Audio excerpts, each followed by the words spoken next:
Okay, so I've got some others that I wanted to share for short ideas that might want to be 30 seconds. Start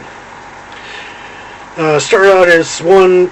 So far, the only idea I have is called heavy toll. It's somebody's driving around in a sports car in a dark backcountry road. Somebody elegantly dressed, continental, could be a man or a woman, doesn't matter. High roller, and they stop, and in the middle of the road is somebody dressed up in a wizard costume. They're holding a staff and wearing a long cloak, big long beard, maybe the big wide funny hat, and the wizard announces, "Beyond lies a heavy toll," and the person, maybe just for fun, happens to have a cigarette in each hand and a cigarette holder with a cigarette dangling out of their mouth, and maybe pull out a dollar bill and says, "You wouldn't happen to have change, would you?" And the wizard goes, "No, no, no!" And right behind him is a guard shack with a striped pole. Basically, it's a toll booth, and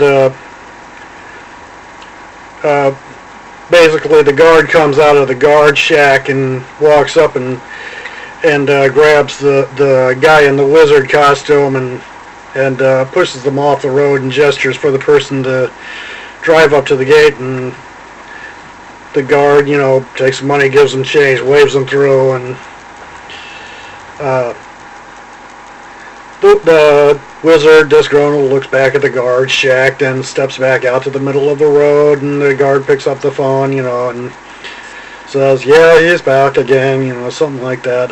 Another one that I have called Yugata, a sauce of some sort. It's basically a guy sits down at a diner table, and suddenly some guy with war paint on his face and in a warrior suit, helmet, and everything, steps up and says, "Yugata!" And the guy looks up and says, "Huh?" And he says, "Some salt." And he pulls out a giant turkey baster, and the squeeze bulb is a skull, and it says, and it starts to squeeze the skull, and as he's squeezing the skull, the jaw opens up and the eyes start to bug out, and the guy sitting in the booth starts to scream, and he starts to climb on the seat, and then I want to have this big, I want to make it look like a giant, like cannon shooting out, and then marinara sauce or something hits his burger, and he's like, "Oh," and then the warrior goes, "You put all of it on the food," something like that, and then the warrior is shocked when you hear this giant, and then you cut back to the guy sitting at the booth, and he's like, and the warrior says, "You got that," and then I want it to be cut real fast, maybe cut forward, cut backwards, rolled in forward, rolled in reverse, and something and have the logo, kind of like in the opening scenes of Mad Max, where the title just sort of flies forward and smacks the screen, something like that. Let's see here. I want to have one. It starts out with a green screen, camera panning around a brush fire, and then suddenly a guy opens a door in the brush fire, and he steps into a psychiatrist's office, and he goes to have a word with his psychiatrist, and the psychiatrist is like digital. He's talking like underwater, and the man is talking fuzzy, like staticky, like he's talking on an antique walkie-talkie. You can't understand what either of them are saying, but the psychiatrist pulls out a globe, and inside the globe is a model of the guy's head. And he opens up the guy's head as a tiny globe, and I'll get to that one later. What else do I have? It's a guy with a guy staring at a digital clock. Except you hear it ticking. You hear the ticking, and a guy staring at a clock, but it's a digital clock. And then you hear the jingling, the dingling, like an old-fashioned clock, but it's not the clock. But then the clock, it doesn't turn over for a second or two, and you realize there's this sound effects guy standing behind him who's been making all these noises the whole time, and you realize the clock's off by a couple of seconds, and the guy loses it and grabs the clock. It's sort of this tribute I want to make to just generic college movies, because those usually start with a close-up of a clock for some reason. Let's see here. What else do I have? I want to make a heavy metal video. Just take any old heavy metal song, and then take some middle-aged guys, and they take some large, sharp yard tools, and they're showing off their bitchin' attitude as they're going in slow motion, chopping down weeds. Just for fun, maybe. I don't know.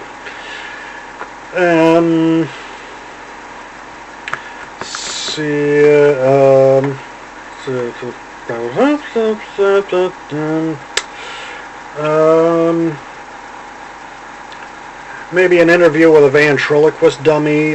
Different people go into interview with the ventriloquist dummy, and the ventriloquist dummy is sitting behind his desk, just sitting there, not saying anything, not responding in any way. And people keep walking out disappointed, not knowing what's going on, or what they just, what the heck is this? Until one guy finally walks in and finally works up the nerve to go behind the desk and reach into the dummy's back, and the dummy's like, "Oh God, yeah, finally somebody gets it," and basically the dummy explains to him, I just need somebody to keep his hand stuck in my back while I do all these negotiations and everything, and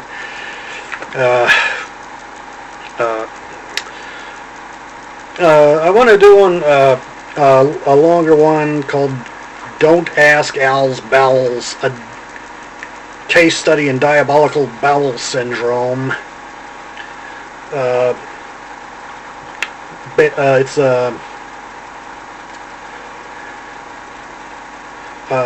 basically I had these voices in my head, then I stopped listening to them.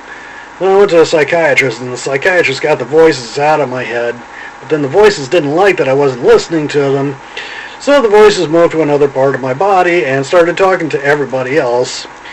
So the scene is, I'm sitting on a park bench, and suddenly somebody walks up to me and sits down. We exchange awkward smiles, because I know what they want and they know what they want. They don't want to talk to me. They want to talk to my bowels. They want to ask my bowels for advice, and if they talk to my crotch, then they hear satanic messages coming out of my intestines, and I have to explain to them that in a moment or two that's going to be a fart.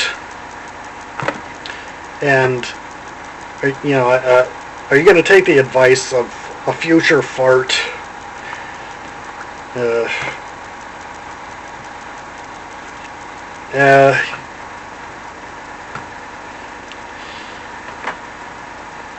Boy.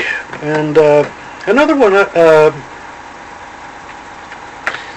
one from that I wanted to put back into Mime Cop, which I thought of earlier, is a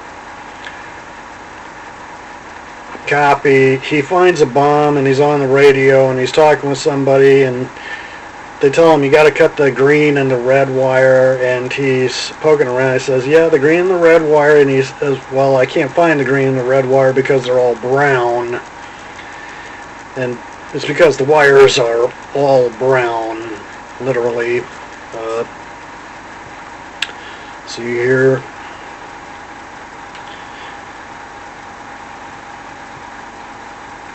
And then there's two guys, maybe without the regalia, but maybe dressed up as Cossacks or KGB agents, or maybe Nazi Gestapo or something like that. They walk up to some guy in the street,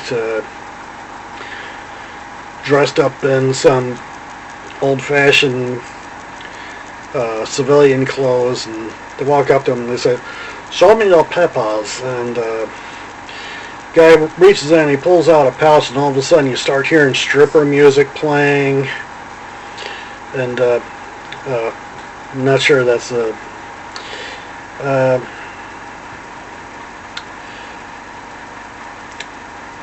and another one, a guy with a sock puppet on his hand, has to go see a psychiatrist.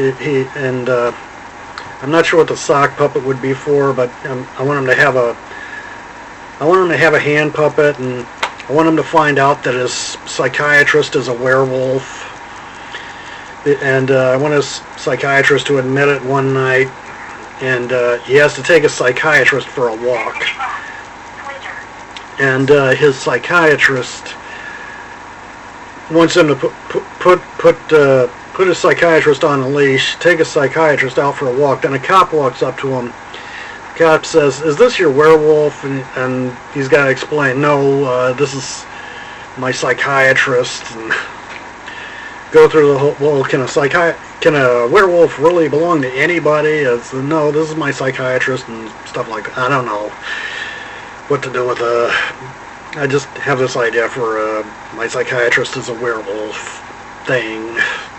And one patient, just this one patient, has to be okay with it for some reason.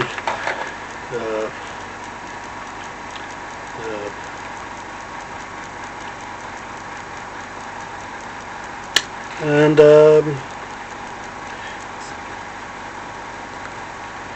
finally, I've had a few awkward situations in my life where I've been trying to get out the door because I had to go real bad, and somebody was blocking the door, and suddenly he's like, are you okay? And I'm like, I have to use the can, you know, but it's, and they're like, oh, you have to, yeah, it's, I'm trying to get out the door, and they're blocking the door, and suddenly I'm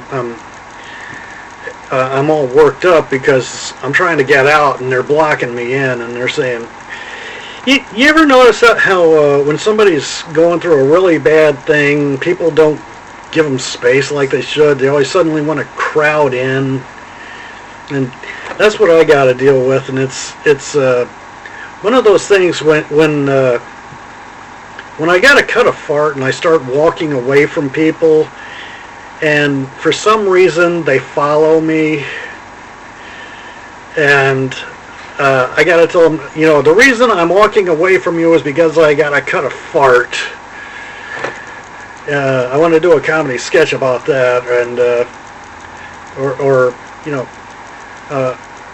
I'm trying to get out the doors because I gotta use the can, or somebody says, why don't you help yourself to the snack table, and people are congregating around the snack table and they're not moving, they're just standing there hogging up the snack table, not going anywhere, and that really gets on my nerves, you know. And there's, you know, the host is saying, go on, why don't you help yourself to some snacks? And I'm like, I'm trying, but, you know, people won't let me anywhere near the snack table, and, you know, that really gets on my nerves, and I want to do a sketch about that, and anyway, that's, I've got some other stuff, maybe some stuff that I might have written down somewhere. Anyway, that's pretty much it so far. Anyway, I'm Absolutely Al, and peace out.